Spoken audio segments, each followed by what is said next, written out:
تیرداد که روبروی شنوندگان روایت خود نشسته بود میخواست لب به سخن بگشاید که گوماتای ماد گفت آناهیتا از آسمان باران را برای ما فرستاده است تا حضور او را احساس کنیم، اما باران در یک جا سیلاب‌های بنیانکن در پی دارد و در جای دیگر سرسبزی و آبادی می‌آورد.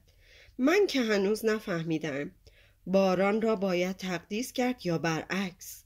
تیرداد گفت آنچه از جانب آناهیتا میرسد قابل تقدیس است. دیگر دنباله این بحث را نگرفت و به داستان سرایی پرداخت. آن روز تانوکسار و دو مرد همراهش قرار بود منتظر بمانند تا یک مرد سقدی بیاید و آنها را نزد کسانی ببرد که با معامله‌گران طلا آشنایی دارند.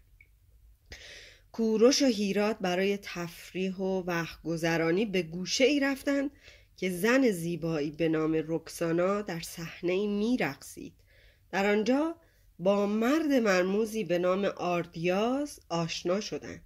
از فرقه‌ای به نام مایریا سخن می‌گفت، اما در این هنگام برای سومین بار رکسانای افسونگر به صحنه رقص آمد. چنان هنرمندانه رقصید که پنداری می‌خواست همه را دلباخته هنر و زیبایی خود کند. رکسانا زنجیری از طلا به شکل ماری زرین در گردن داشت. با ظرافت و ناز هر دم به سوی میرفت و دستمال حریر ارغوانی را که از مصر برای او آورده بودند دور سر و تن خود میچرخاند، چنان که گویی شعله‌ای از آتش در اطراف او طواف میدهد. دوستدارانش که در اطراف صحنه نشسته و به او چشم دوخته بودند منتظر بودند که ببینند رکسانا آن روز چه کسی را انتخاب می کند و دستمال حریرش را به او می سپارد. آردیاز در گوش هیراد گفت باید صبر کرد دید که رکسانا چه کسی را انتخاب می کند و دستمالش را به او می دهد تا امشب مهمان او باشد. هیراد که در آتش هیجان میسوخت به آردیاز گفت بعضی از مردهایی که در اطراف صحنه نشسته‌اند بسیار نیرومند و تنومندند. عجیب است که هیچ کدام جرأت نمی کنند پیش بروند و دستمال را از دست او بربایند. آردیاز گفت اگر کسی چنین کاری بکند برای همیشه محبت رکسانا را از دست خواهد داد. هیچ کس نمیتواند او را با زور به دوستی با خود وادار کند. هیراد آهی کشید و گفت ما چادرنشینان فقیر این شانس را نداریم که همسر یک شبه رکسانا باشیم، اما من چند چیز گرانبها همراه دارم که اگر مرا انتخاب کند همه را به او خواهم داد. آردیاز به او گفت چرا اینقدر نومیدی؟ مگر به آناهیتا اعتقاد نداری؟ شاید آناهیتا به او الهام ببخشد که به سوی تو بیاید و تو را انتخاب کند. هیراد با شور و هیجان گفت اگر مرا انتخاب کند همه چیزم را به او خواهم بخشید. کوروش هم در این اشتیاق میسوخت و با خود میگفت که اگر رکسانا او را انتخاب کند هر چه دارد به او خواهد داد جز خنجر غلاف طلایی و یک گردنبند طلا. چیز دیگری نداشت که نثار رکسانا کند. هیراد همچنان مایوس بود و در اطراف صحنه مردهایی را میدید که لباسهای گرانبها پوشیدند. پیدا بود که بازرگانانند و مال و ثروت زیادی دارند. مطمئن بود که در این میان نمیتواند امیدوار باشد. در این لحظه ها بی آنکه کسی متوجه شود آردیاز به رکسانا اشاره کرد و زیبای افسونگر دوری زد و به طرف هیراد و کوروش آمد. آردیاز در گوش هیراد گفت میبینی که رکسانا به طرف ما می آید. گمان میکنم یکی از شما دو نفر را انتخاب کند. هیراد گفت به هر حال من دست بردار نیستم. تا وقتی در سمرقند هستیم هر روز می آیم تا آنکه یک روز رکسانا دستمال حریرش را به من بدهد. و کوروش سخن او را قطع کرد و گفت هیراد، مثل اینکه عقلت را از دست داده ای. وقتی مستی شراب از سرت پرید دیگر به اینجا قدم نمیگذاری به خاطر یک زن که نباید همه چیزت را به باد بدهی. هیراد پرخاش کنان گفت کوروش، عشق من در اثر مستی نیست. تا عمر دارم رکسانا را فراموش نخواهم کرد، حتی اگر لازم باشد به خاطر او از پدرم و از قبیله‌ام جدا می شوم.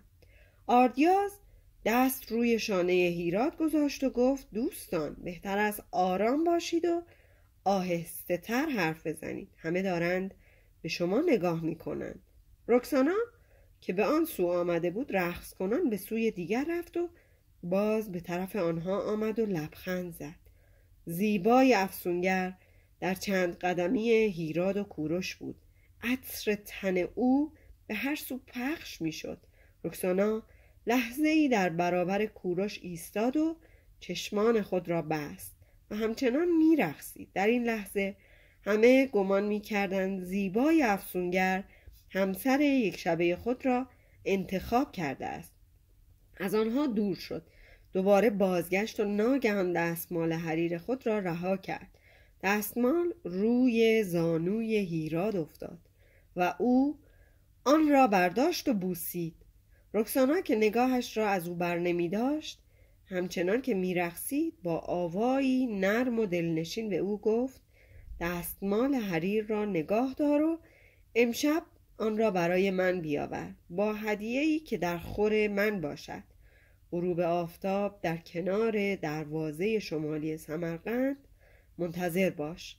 زنی که موهایش را مثل من بافته خواهد آمد و تو را نزد من خواهد آورد.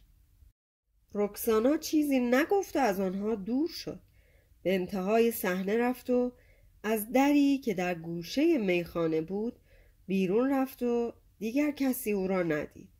همه نگاه ها به هیراد دوخته شده بود. همه به این جوان که معلوم نبود کیست و از کجا آمده است با حسرت و حسد نگاه می کردند. آردیاز دستی به شانه هیراد زد و گفت دوست من، می بینی که آناهیتا به کمک تو آمد. همه آرزو دارند به جای تو باشند.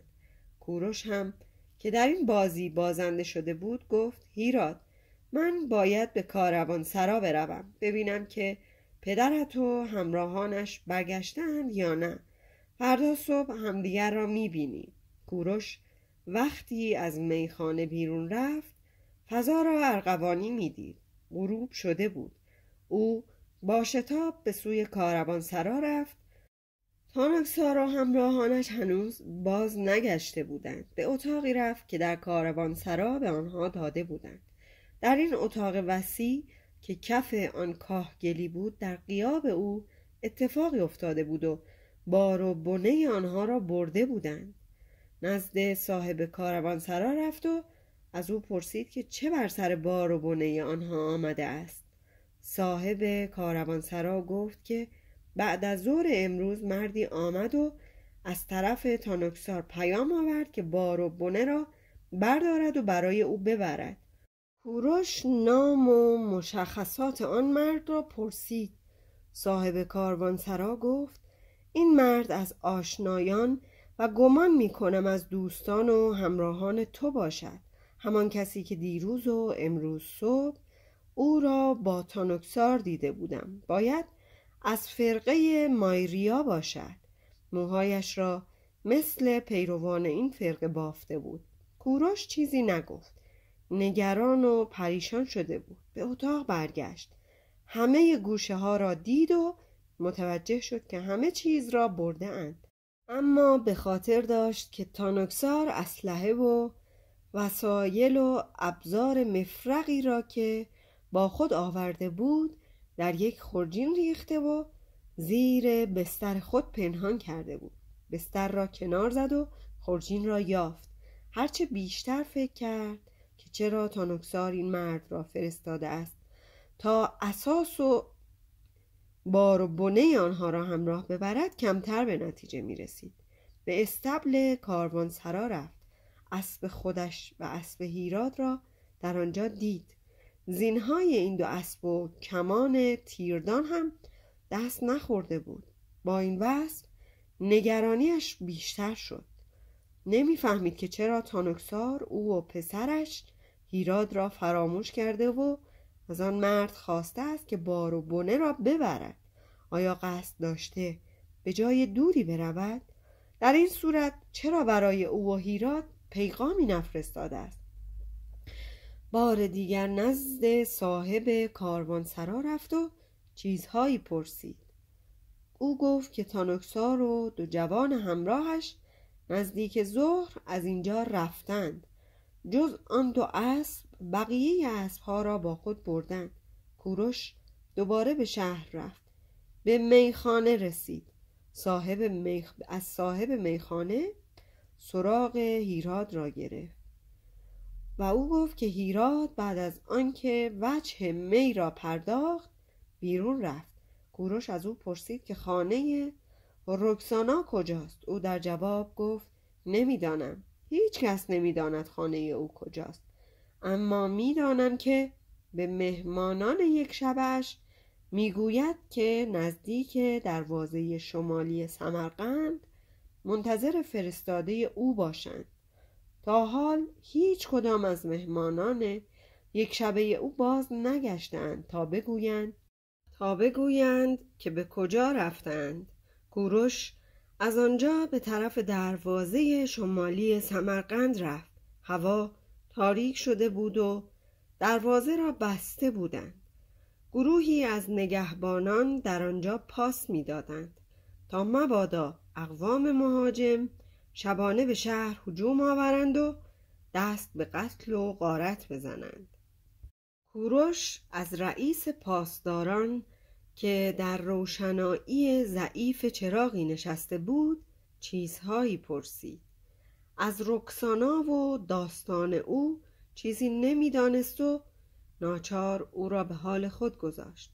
به کاروانسرا برگشت. چون دیر وقت بود و خسته بود به خواب رفت.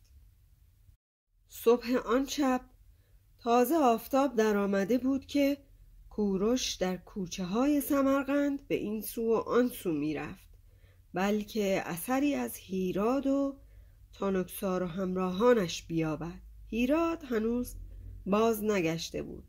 تانوکسار پیغامی نفرستاده بود. کوروش نمیدانست که جویندگان طلا به کدام سو رفتند. سرانجام در جستجوی هیراد به میخانه ای رفت که رکسانا گاهی در آنجا میرقصید.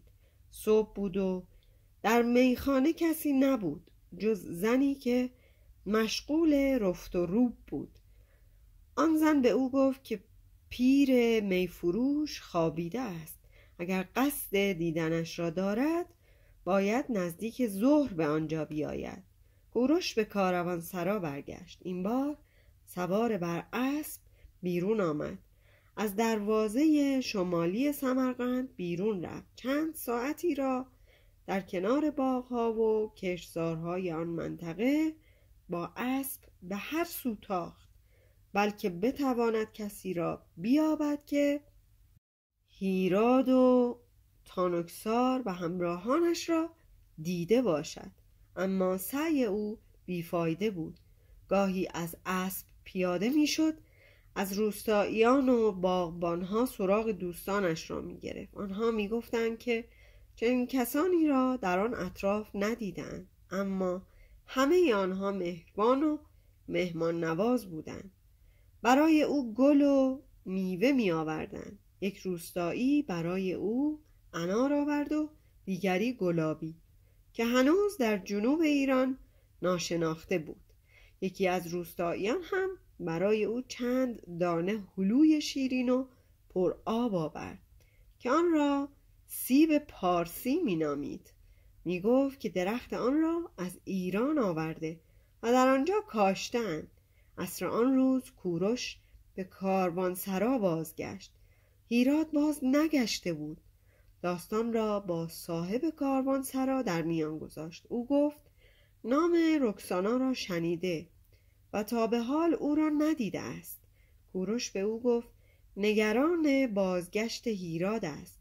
صاحب کاروانسرا که پیرمرد جهان دیده‌ای بود گفت وقتی عشق و هوس به جان آدمی می افتد دنیا را از یاد می برد. همه چیز را فدای معشوق می کند، حتی پدر و مادر و دوستانش را به خاطر یک زن فدا می کند. به گمان من بی خود دلواپس شده ای. وقتی که دوست تو سکه های طلایش تمام شد این زن او را از خانه‌اش بیرون می اندازد. خواه ناخواه هیرات نزد تو می آید. اینجور زنها تا وقتی تو را دوست دارند و ناز و نوازشت می کنند که مال و ثروت داشته باشی، همه را به پای آنها بریزی، وقتی مفلس شدی تو را به کوچه می اندازند.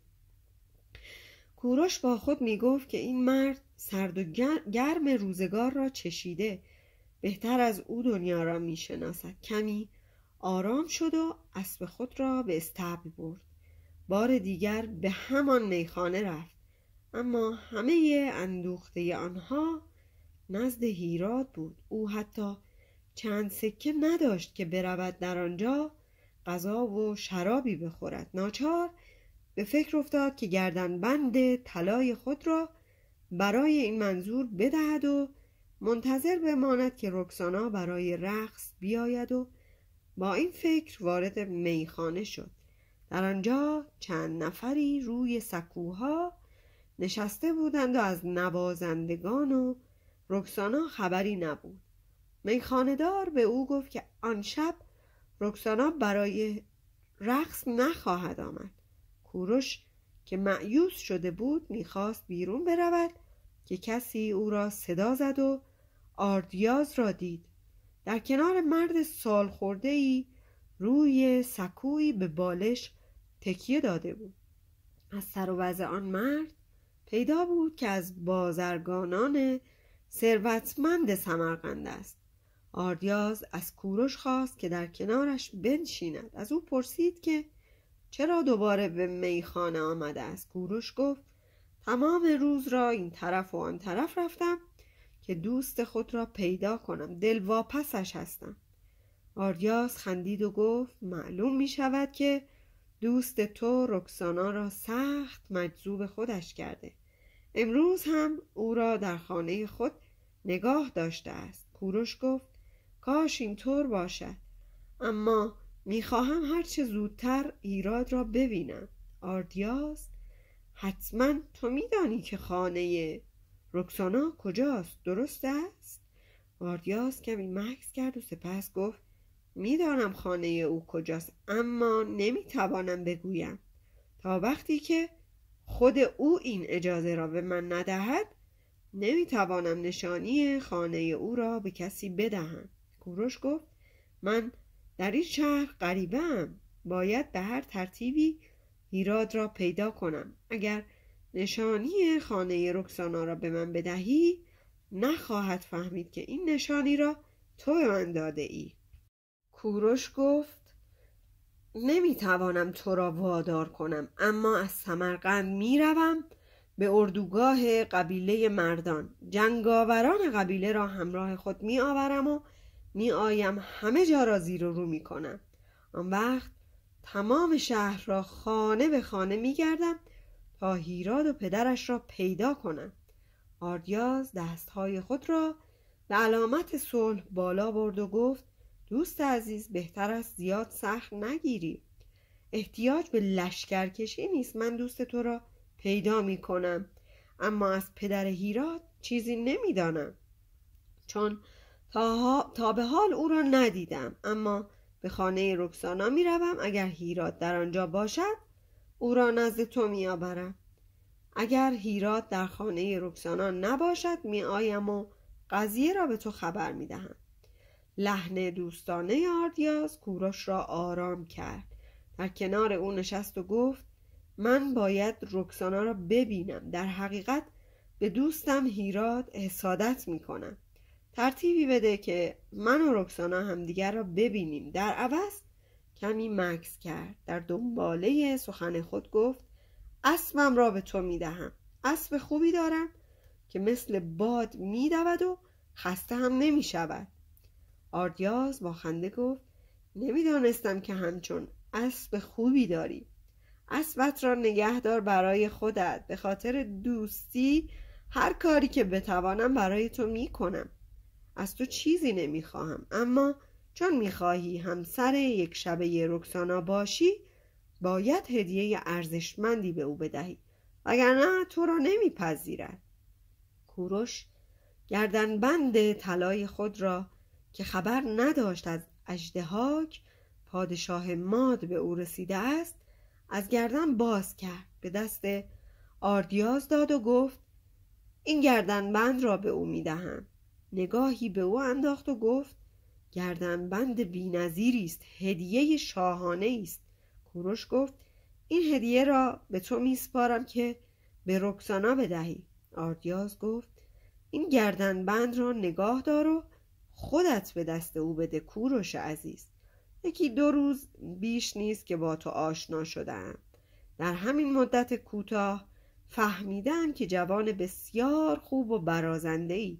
من میروم و رکسانا را میبینم. غروب آفتاب نزدیک دروازه شمالی سمرقند منتظرم باش. در آنجا جواب رکسانا را به تو خواهم داد. کوروش با شتاب به کاروانسرا بازگشت. باز هم از هیرات خبری نبود. با این وصف اسب او را هم زین کرد تا با خود ببرد. اگر هیرات نزد رکسانا باشد بتواند سواره به سمرقند بازگردد. سوار بر اسب به سوی دروازه شمالی سمرقند رفت. آفتاب غروب کرده بود و مردم به خانه‌های خود باز می‌گشتند. کوروش چنان شیفته دیدار رکسانا بود که گاهی با خود می‌گفت که شاید این گردنبند هم برای او کم باشد.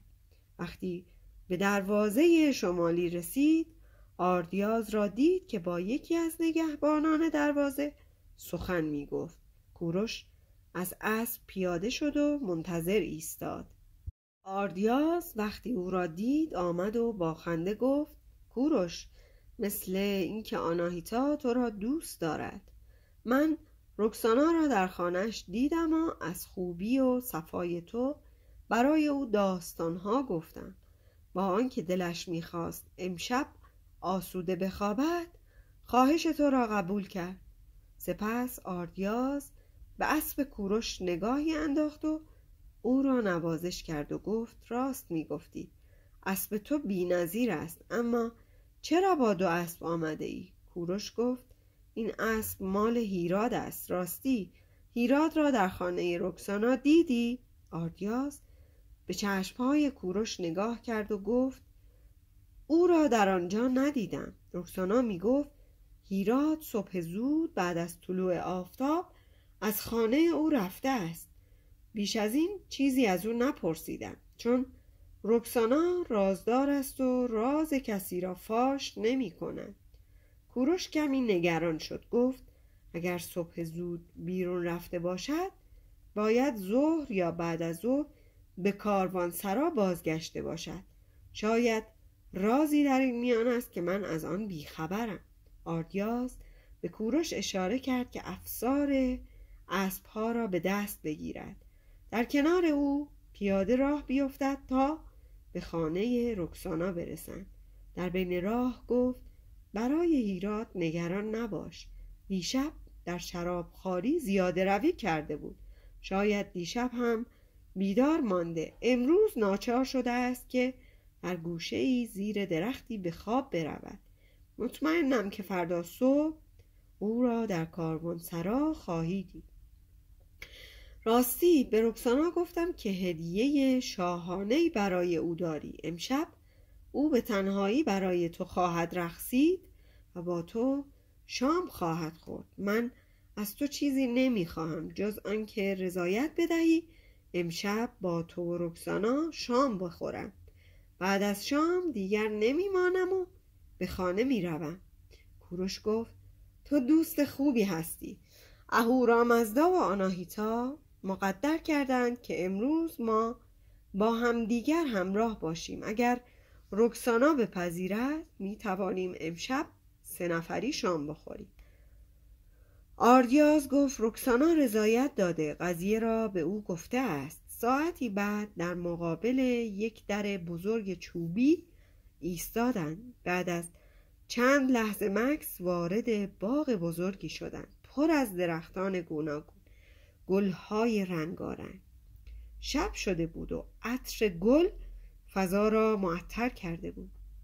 نسیم ملایمی میوزید و هزاران پرنده به شاخه‌های درختان پناه برده بودند و شادمانه نغمه سرایی می‌کردند. کوروش و آردیاز از میان درختان باغ گذشتند.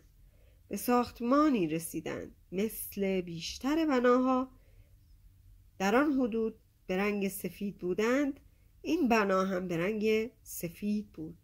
یک طبقه هم بیشتر نداشت. سقف آن شیب ملایمی داشت که در هنگام زمستان و باریدن برف دیگر نیازی به برف روبی نبود. زن جوانی که لباس گشاد و پرنقش و نگاری پوشیده بود به استقبال آنها آمد. این زن به زن جوان دیگری که همراه او آمده بود اشاره کرد که اسبها را به استبل ببرد و آنها را به اتاقی برد که بسیار وسیع بود و نقش زنی را در حال رقص روی دیوارهایش نقاشی کرده بود. نیمی از کف اتاق را با فرش پوشانده بودند و نیمی دیگر را با پوست خرس و پلنگ. چندین چراغ مفرقی را در گوشه و کنار اتاق روشن کرده بودند. کوروش و آردیاز روی بالش‌های بالای اتاق نشستند. زن جوان به آنها گفت که خانم رکسانا تا چند دقیقه دیگر خواهند آمد. کوروش که در قبیله با زندگی ساده چادرنشینان انس گرفته بود و با این سبک زندگی پر از زیبایی و تجملات عادت نداشت، با تعجب به هر سو نگاه می‌کرد. چند لحظه بعد دختر جوانی که لباس کوتاهی پوشیده بود و گردنبند طلایی داشت آمد و در تشت نقره دستها و پاهای آنها را شست. دختر دیگری که به نظر می آمد خواهر او باشد از پی او آمد و در یک سینی نقره حوله‌ای را آورد و دستها و پاهای آنها را خشک کرد و با عطر آغشته ساخت. بعد از رفتن آن دو دختر دیگری آمد و شراب آورد و در جامهای طلا برای آنها شراب ریخت. کوروش به اشاره آردیاز جام خود را برداشت و به لب برد. در این هنگام 5 زن که بسیار زیبا خود را آراسته بودند آمدند و هر کدام سازی با خود داشتند. یکی چنگ می نواخت، دیگری بربط و سومی نی و چهارمی ستار، پنجمی تنبور. این نوازندگان در گوشه‌ای نشستند و نواختن را آغاز کردند. آردیاز به کوروش گفت می‌بینی که رکسانا چه دم و دستگاهی دارد، مثل یک ملکه زندگی می‌کند، چه شاهانه پذیرای همسران یک شبه خود می‌شود. من کسانی را می‌شناسم که آرزو دارند شبی را مهمان رکسانا باشند، صبح آن شب جان بسپارند. می‌بینی که چه زنهای زیبایی در خدمت او هستند، اما رکسانا در میان این زنها مثل خورشید است در میان ستارگان. در آن لحظه که نوازندگان نغمه شاد و روح نوازی را می نواختند دری باز شد و رکسانا به اتاق آمد. مثل آن بود که آفتاب در آمده باشد. در کنار کوروش نشست و گفت به خانه من خوش آمدی، برکت آناهیتا از آن تو باد. کوروش گفت زیبایی تو پایدار باشد و آناهیتا همیشه نگهدار تو باد. سپس رکسانا در میان کوروش و آردیاز نشست و دختران خدمتکار برای آنها شام و شراب آوردند. کوروش گفت رکسانا، متشکرم که به خواهش من جواب مساعد دادی. این هم هدیه ناچیزی است که میخواهم تقدیم تو کنم. گردنبند را از گردن خود باز کرد و در مقابل او گذاشت. رکسانا زیبایی این گردنبند گرانبها و بی‌نظیر را ستود و آن را پذیرفت. آریاز گفت که این گردنبند در برابر لطف و مهربانی رکسانا ناچیز و کم ارزش است. کوروش سخن او را تایید کرد. درباره هیراد از رکسانا پرسید. زیبای افسونگر گفت دیشب در اینجا بود و سکه های طلای خود را که اندوخته او بود و چندان ارزشمند هم نبود به من داد و من بی آنکه چیزی بگویم پذیرفتم، چون برای من مال دنیا ارزشی ندارد. اگر کسی را برای همسری یک شبه خود انتخاب می کنم به خاطر مال و دارایی او نیست. کوروش گفت امشب که به خانه تو آمدم همه چیز را فهمیدم و متوجه شدم که نام تو در سمرقند بی خود و بی جهت سر زبانها نیفتاده، اما میخواهم بدانم که هیراد چه وقت از خانه تو بیرون رفته است. رکسانا در جواب او گفت امروز صبح از اینجا رفت، وقت طلوع آفتاب. دیشب در بادخواری زیاده روی کرده بود. موقع رفتن سرمست بود، شاید در گوشه‌ای خوابیده باشد. کوروش دیگر چیزی نگفت. با تماشای زیبایی رکسانا هر چیز دیگر را از یاد برده بود. رکسانا بسیار کم می‌خورد و کم می‌نوشید. کوروش هم در خوردن غذا و شراب تعادل را نگاه می‌داشت. نمی‌خواست هوش و عقل خود را از دست بدهد. در این حال برای آردیاز و رکسانا داستان شکارهای خود را در دشت‌ها و کوهستان‌ها شرح داد. رکسانا از او پرسید تا حالا برای شکار به دشت‌های شمال سمرقند رفته ای؟ کوروش در جواب گفت تا حال به آن سو نرفته است. اگر همراهی بیابد که دشت‌های شمالی را بشناسد به آن سو خواهد رفت. بعد از این گفتگوها شیرینی و شراب خوردند و کوروش چند جرعه از شراب معطری را که در جام او ریخته بودند نوشید. احساس کرد که مستی غیر عادی و عجیبی بر او چیره شده است، حال آنکه در بادخواری زیاده روی نکرده. پنداری روح و ذهن او از زمین فاصله گرفته است و به سوی آسمان ها پرواز می کردند. در این هنگام آردیاز با آنها خداحافظی کرد و رفت. آنها را با هم تنها گذاشت.